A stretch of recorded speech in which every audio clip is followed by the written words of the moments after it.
Hey there, it's another beautiful day. Let's watch some stuff.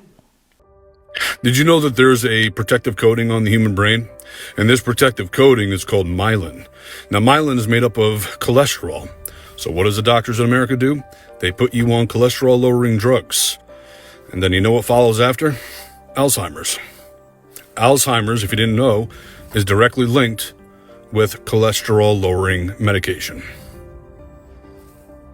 Yeah, it's absolutely disturbing. The medications that they give you, they say are going to help you, and in turn, they hurt you so that they can give you more medications to make you better. Los Angeles is one of the cities with the heaviest traffic. Who told me in 2030 Los Angeles will be private car driven free. And this will allow to transform highways into parks.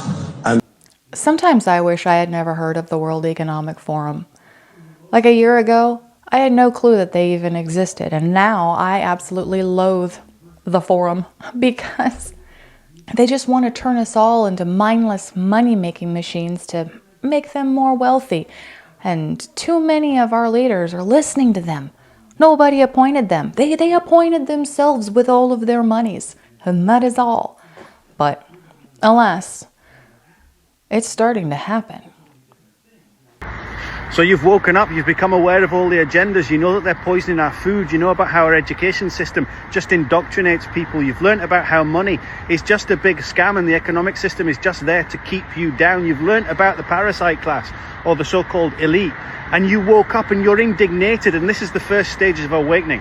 And you go and you start telling your friends and you say, did you know about this? Did you know they're spraying the skies? Do you know they're poisoning our food? Do you know they're doing all these things? Do you know about the parasite class? And you get met, don't you, with that fluoride stare, that mainstream media stare, and you get called a conspiracy theorist, you get told that you're crazy, and then you feel alone because nobody else around you seems to see what's going on, and you enter what I call now the despair phase, right? Where you withdraw into yourself and you enter this phase of, well, what can I do? Because I'm stuck in this system as well, but I don't know anybody around me that feels like I do. And this phase is where so many people are stuck right now, in this despair stage of awakening. You're not alone. We've got a vast community of people here learning about stuff that I didn't even know existed a year ago. And I'm just like waking up a little bit more every single day thanks to you and thanks to people like you and like me that are just constantly begging for more. And that's why we're constantly talking about crazy stuff and this mad institution holding us down, because that's what we do. We explore the stuff that we're not supposed to explore, that make people look at you sideways, because there's truth being hidden there. There really is. And if you like this kind of content, please hit that like button and consider subscribing if you haven't already, because I'm talking about crazy stuff all the time. Well, how long did the original Yankee Stadium take to construct? The original Yankee Stadium took approximately 284 days to Excuse me, I'm sorry. Did you say days? Did you say this took... Say that again for the people in the back.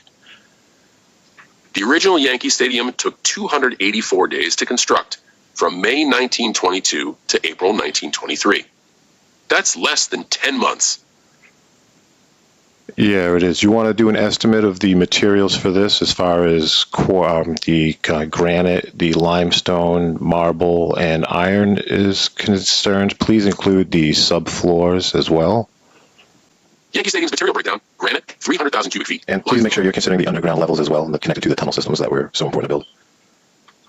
Considering underground levels and tunnel systems, Yankee Stadium's total material estimate increases: granite, 400,000 cubic feet; limestone, 300,000 cubic feet; marble, 100,000 square feet; iron/steel, 15,000 tons; concrete, 500,000 square feet. Total estimated weight, approximately 750,000 tons.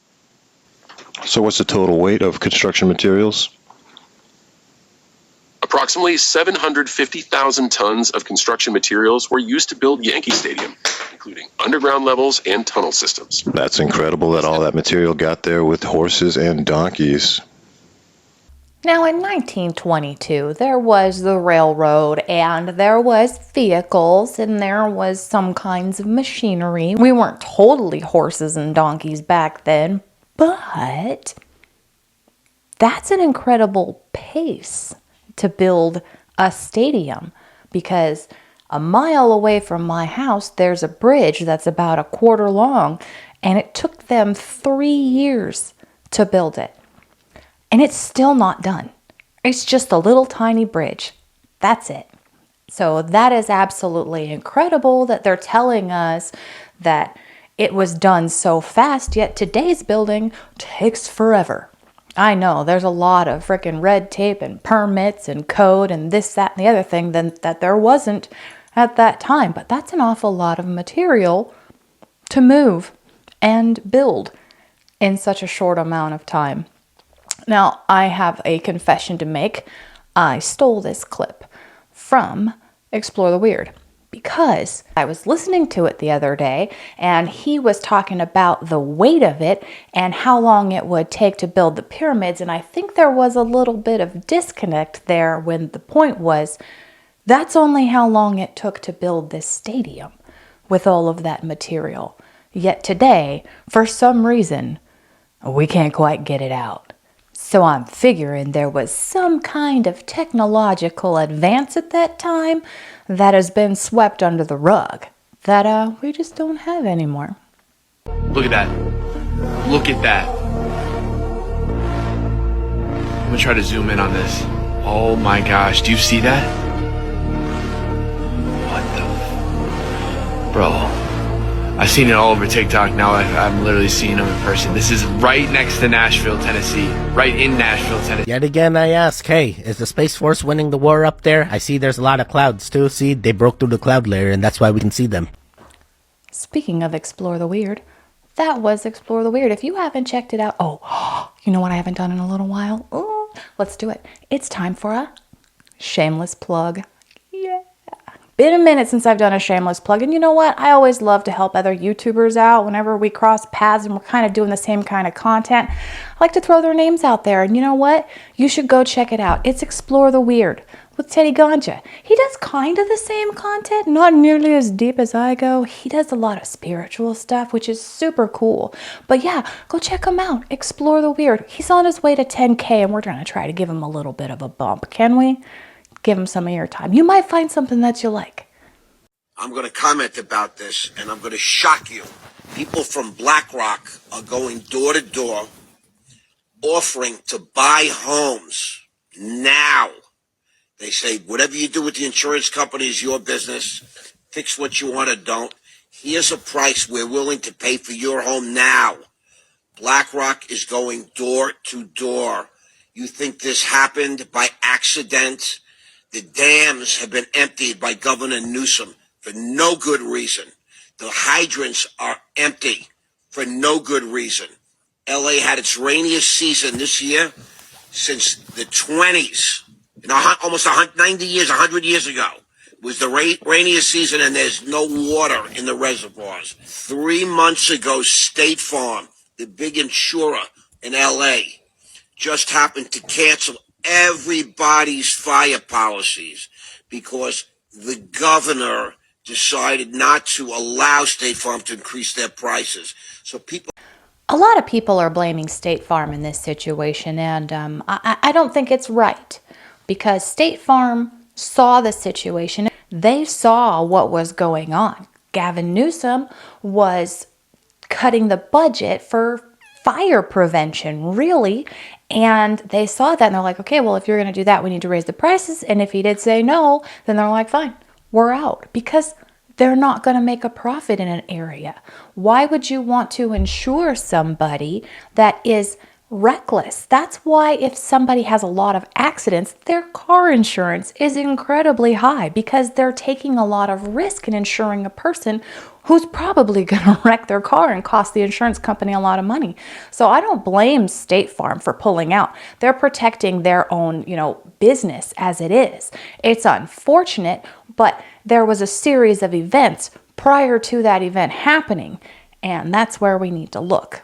We're dealing with a myriad of issues. I was just talking to Josh Green, the governor down in Hawaii, who had some ideas around some land use concerns he has around speculators coming in, buying up properties, and the like. So we're already working with our legal teams to move those things forward, and we'll be presenting those in a matter of days, not just weeks.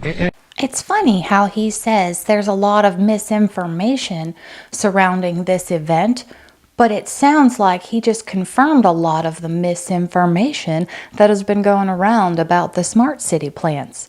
Because it sounded like, him and the guy from Hawaii, remember Maui? Yeah, like they're talking about big developers coming in and buying up the property and how they can get that going. If TikTok being banned does not radicalize you as an American citizen, you are intentionally missing the point, because it's not about TikTok. It's the fact that Republicans and Democrats across all legislative branches can expeditiously and unanimously pull together like never before, and probably never again, to streamline legislation banning a social media app while completely ignoring everything important to us. They can't pull together to make sure my kids don't get shot while they go to school, to fix the economy, to mandate livable wages, to kick hedge funds out of single-family homes so I can afford my mortgage again. They're doing all about homeowners insurance, stealing billions of dollars from Americans, and then leaving them for dead while their homes wash away in a flood or burn to the ground in a fire. They, like every other country, can't pull together to outlaw the poisonous substances that are put into our food, creating an epidemic of obese, diabetic, cancerous Americans who need to lean on a healthcare system they do all the mandate in way of quality of service or cost. They won't give us free health care. They won't invest in infrastructure or education, but all of their efforts collectively go to banning a social media app. California is on fire. North Carolina and Tennessee washed away. New Jersey has geoplasmic orbs over it. Our kids get shot in school, and our economy is on the brink of f***ing collapse. But their top priority is banning social media. That's where the effort goes. I'm sure a lot of you can agree with me when I say that that woman is my spirit animal. I frickin' love her energy, and the message is frickin' spot on, because they can all come together and get rid of TikTok. I mean, it was only for like 12 hours, but they still came together and they're like, yeah, let's do it together. We're buddies. Let's make it happen. But all of these other things that should be just as frickin' simple and way, way more important, no, can't do it.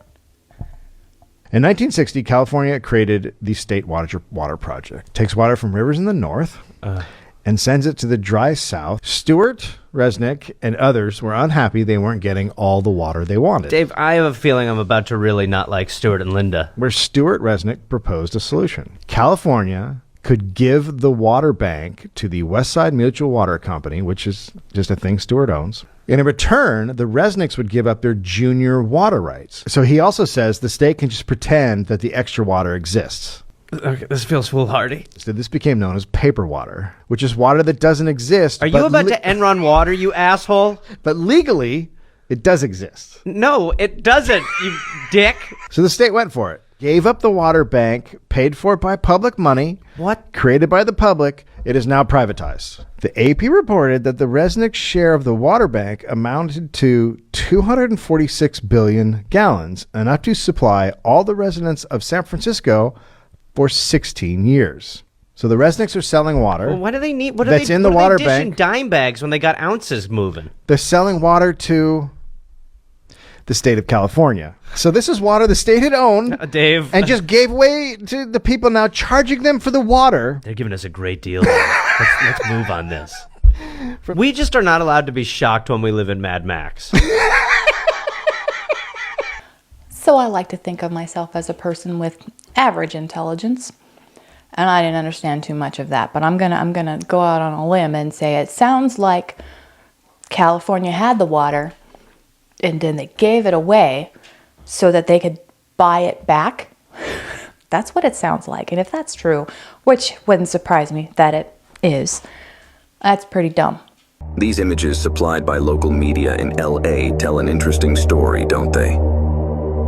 I mean, it is just simply amazing, the destruction to buildings. But it seems to have spared much of the greenery. Yet it somehow destroyed a concrete and stucco building.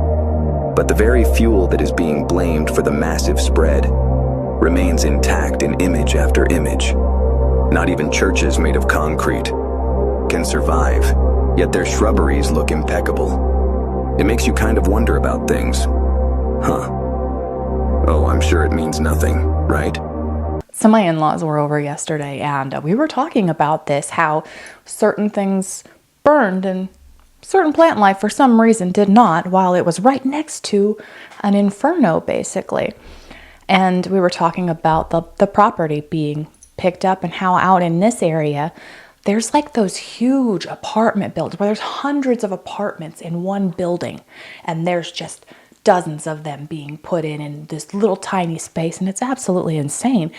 And we're thinking that's probably what they're going to end up doing there as the smart city, right? These big, huge apartment, 15-minute city things, right? Where everything is all contained and you're where you work and you just... Yeah, it looks more and more like it's happening every single day. So, Mr. President, thanks for the moments. This is very important. I got some big national security things I need to talk to you about that I've heard and I think you know, and what do we do? But first, real quickly, Mr. President, can I ask you a question?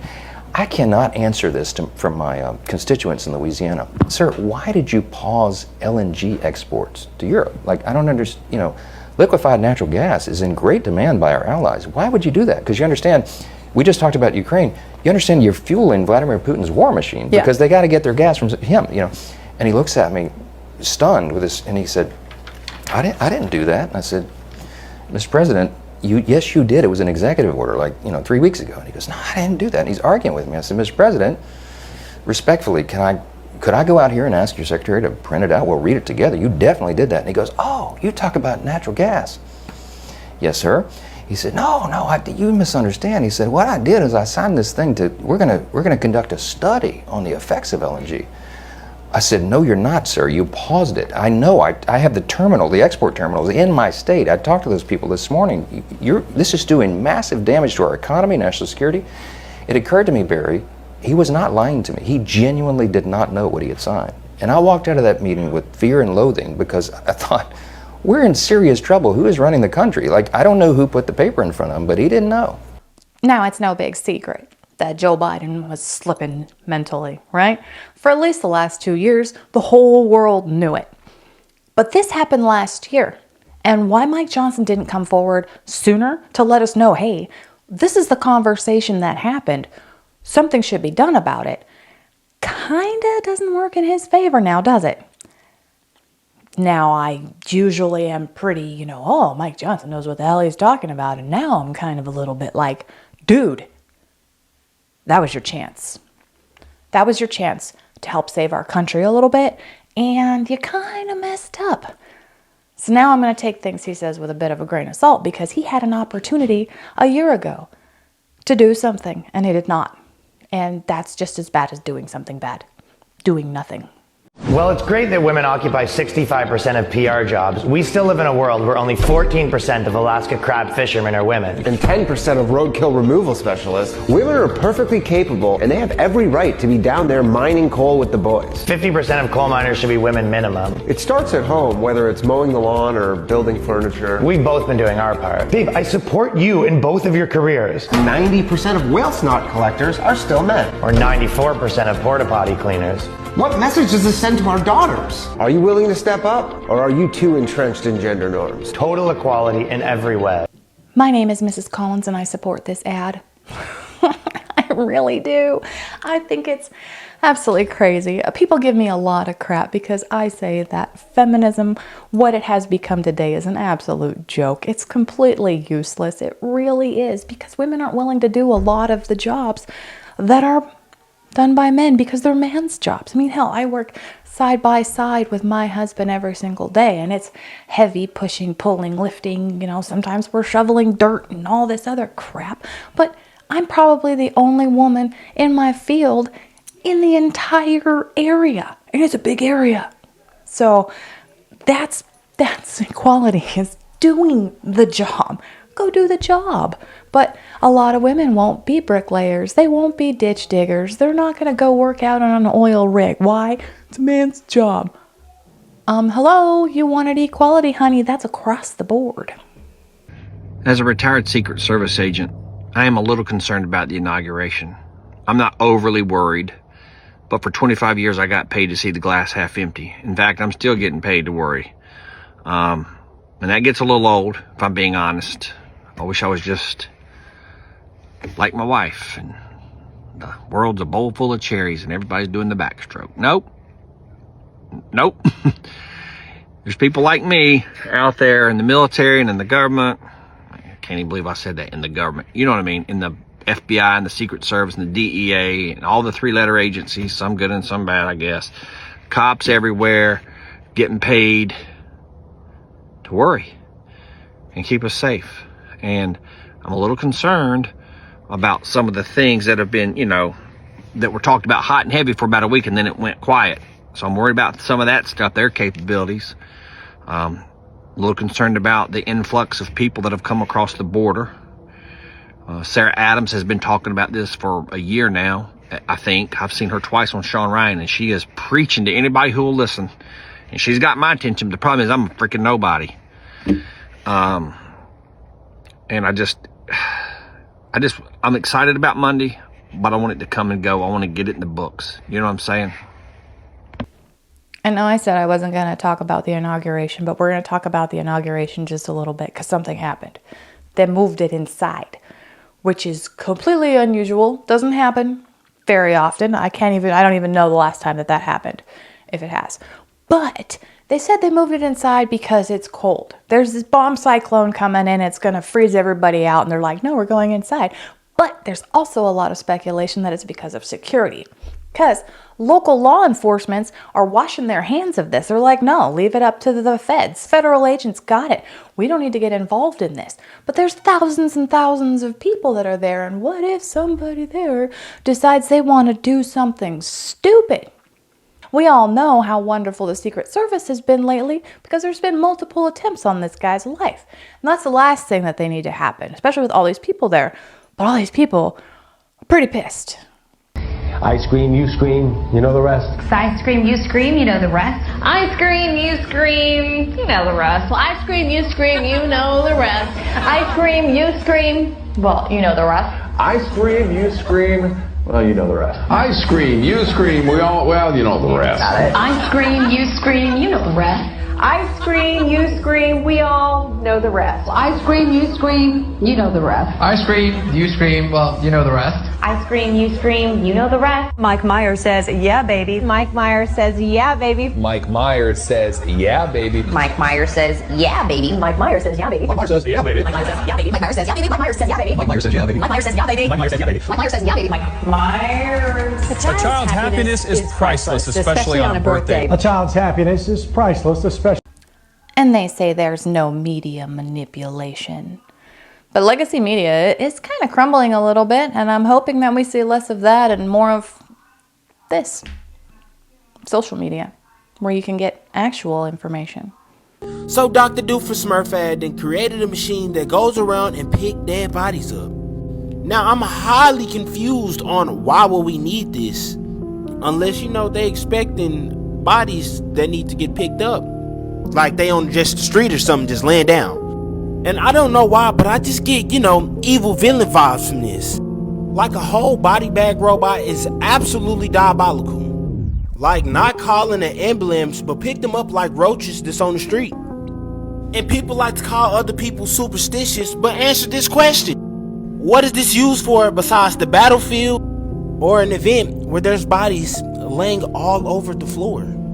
In the times that we living in, I couldn't put it past them. Definitely living in some strange times. All right, sound off. Let me know in the comments what situation you think that could be used in. Personally, I can think of quite a few, but what I couldn't wrap my brain around was, does it bring them in and put them in a bag and then leave them behind, or does it just pick one up at a time? And how far has it got to go with them? That's interesting. It looked like it can only pick up one person. But what does it do with the person once it has them? On that note, I'm calling it for today. Thank you so much for sharing your time with me. Please come on back in a couple of days. We're going to watch some new stuff. I'll say different things, and it's going to be fantastic. Until then, have a wonderful day.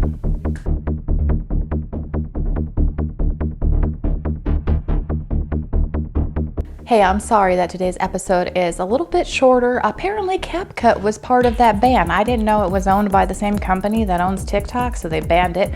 I used a little backdoor to get into CapCut, which is why there's probably some irregularities in today's video. So I do apologize for that, but I will be back on Wednesday. I'm gonna figure out some way to do it. I'll see you then.